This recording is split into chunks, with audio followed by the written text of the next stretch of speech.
Isabina na mula sa National Bureau of Investigation ang isa sa mga anchor ng Peanut Gallery Media Network na si CJ Hiro. Kasunod ito ng pagkakaaresto sa founder ng network na si Franco Mabanta dahil sa umano'y pangingikil kay Congressman Martin Romualdez. Nakatakda namang ilipat ng kulungan si Mabanta ngayon. Live mula sa Pasay, nagpa-frontline ng balitang yan, si Gio Robles. Gio, anong update dyan? Daryl, sa mga oras na ito, time check 6:42 p.m. ay papunta na tayo ngayon sa NBI Detention Facility sa May Muntinlupa. Pasado 5:30 ng hapon kanina nang dinala na o nilipat na sa nasabing pasilidad ng NBI sina Franco Mabanta kung saan sila kumbaga isa sa ilalim under custody mula sila sa NBI OTCD. At nitong Martes nga nung maaresto si Franco Mabanta, Miyerkules sumailalim sila sa inquest proceeding at ngayon nga ay dinala na sila sa NBI Detention Facility. Sa isang 5-star hotel sa Makati, unang nakipagkita si Franco Mabanta nitong Martes ng hapon sa mga undercover agent ng NBI na nagpakilalang tauhan ni dating House Speaker Martin Romualdez. Dala ng mga ahente ang itim na duffel bag na may lamang 5 million pesos na marked money. Tumanggi si Mabanta noong una na kunin ang kunwaring paunang bayad ng dating House Speaker.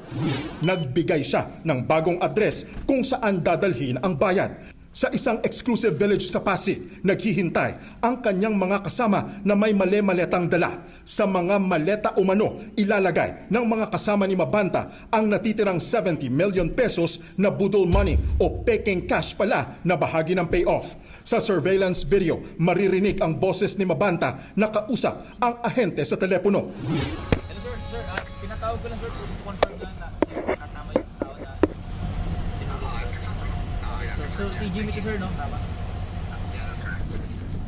Dinala sa isang pribadong silid ang pera kung saan umano naghihintay si Mabanta. Dito na sila inaresto ng mga tauhan ng NBI.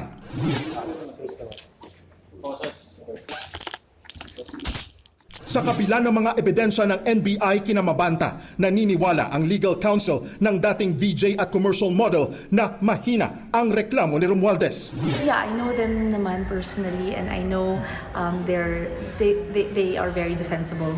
You know, so when I got the details of the case and when I saw, especially in the inquest, it was then that all the more we became confident of our defense.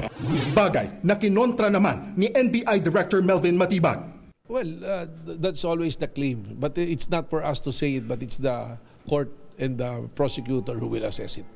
Sa panayam sa media, natalakay ng legal counsel ni Mabanta ang sinasabing expose video laban kay Romualdez. Nakatakda na raw itong i-post sa Facebook page ng Peanut Gallery Media Network. Nang tanungin sa laman ng video, tumanggi nang magbigay ng detalye si Attorney Rodriguez pero anya. Well, I saw last month pa the trailer, and it was pretty devastating as to the allegations and how it connects to the flood control issue and corruption, and talaga it's really compelling. I didn't see the entire 90 minutes, but it's ready. Direktang sinabi ni Matibag na hindi pa nila napapanood ang sinasabing expose video, pero kung siya raw ang tatanungin. Bakit yung video na yan, last year pa pala ginawa, nasa kanila naman, nandun naman state, last year pa, bakit hindi lumalabas? Ibig sabihin dito, there is no intention of putting out this video.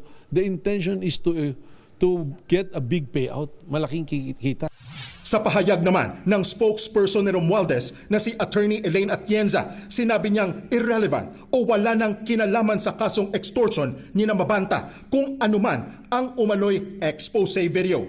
Ang dapat daw gawin ng mga may hawak na ebidensya ng katiwalian ng mga opisyal ay ilabas ito o di kaya ay ibigay ito sa mga otoridad para maaksyonan. Hindi raw ito dapat gamitin sa paghingi ng pera. Ganito raw ang ginawa ng PGMN. Ayon pa kay Attorney Atienza, hindi journalism kundi pangingikil ang ginawa ng grupo. Kinumpirma naman ni Matibag na itinuturing din na person of interest sa reklamo laban kina Mabanta ang isa pang anchor at host ng PGMN na si CJ Hiro. Ayon kay Matibag, kasama si Hiro sa affidavit ng complainant. Nakatakda raw ipatawag ng NBI si Hiro. We will go through the process. Actually, kung tutuusin, based dun sa complaint na binigay, dapat napasama na siya. But we want to exercise caution and the NBI would like to follow the rules. Ipinagtataka raw ng PGMN kung bakit nadawit si Hiro. That's something I really want to clarify. No? CJ Hiro is not one of the respondents. I don't understand this narrative that's floating around. I think it's based on a fake news. She's not a respondent. She's not a co-conspirator. Sa isang Facebook post, kinwestiyon naman ni dating COMELEC Commissioner Rowena Guanzon kung saan nanggaling ang male-maletang marked money na ginamit sa operasyon laban kina Mabanta. Matatandaang naka-freeze na ang mga asset ni Congressman Romualdez. Sagot naman ni Matibag, walang nilabas na pera ang kongresista at hindi tunay ang lahat ng marked money. Yung pong pera na yun, sa recto po ginawa. Maganda yung pagkakagawa. NBI po nag-provide niyan. Ang totoong pera po ron 50,000. Na ang NBI din po ang nag-provide. Kaya po mayroong intelligence fund, confidential funds, ang law enforcement agency sa mga operation po yan ginagamit.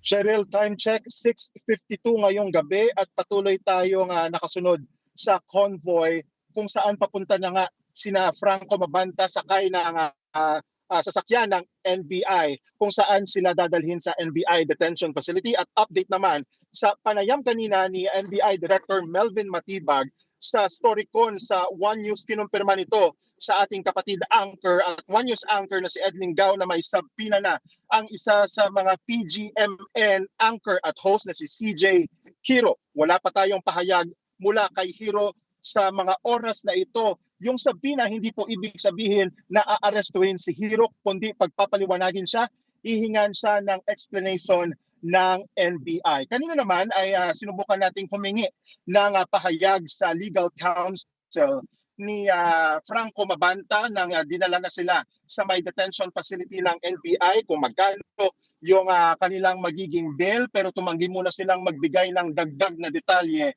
sa mga oras na ito. Cheryl, balik sa'yo. Gio, linawin lang natin, bakit daw ililipat si Mabanta? Mula nang sumailalim sa inquest proceedings si Mabanta ay nasa kustodiya lang sila ng tanggapan ng NBI OTCD or Organized Transnational Crime Division. Ito yung lead division na nag-aresto kay Mabanta o nagmanman sa kanila bago nga sila ma-aresto. Sa ngayon, nasa opisina lang sila ng NBI OTCD, pero dahil nga ay kumbaga sumailalim na sila sa inquest proceeding, ay dinala na sila mismo sa detention facility kung saan sila mamamalagi hanggang sa makapag-bail na sina Mabanta at 4 na iba pa. Cheryl. Kailan daw inaasahang magbe-bail? Sa ngayon nga, Cheryl, wala pang binibigay na detalye yung abogado ni na Mabanta. Sinubukan natin silang kausapin pero naging matipid. They refused to answer for now yung mga tanong din ng media kaugnay nga sa update sa kanilang kliyente para nga makuha din ang kanilang panig. Pero they will give a statement out through PGMN Facebook page. Cheryl. Maraming salamat, Gio Robles. Mga kapatid, Cheryl Cosing po. Maging maalam at may pakialam sa mga napapanahong issue at headlines. Mag-follow at mag-subscribe na sa social media pages ng News 5.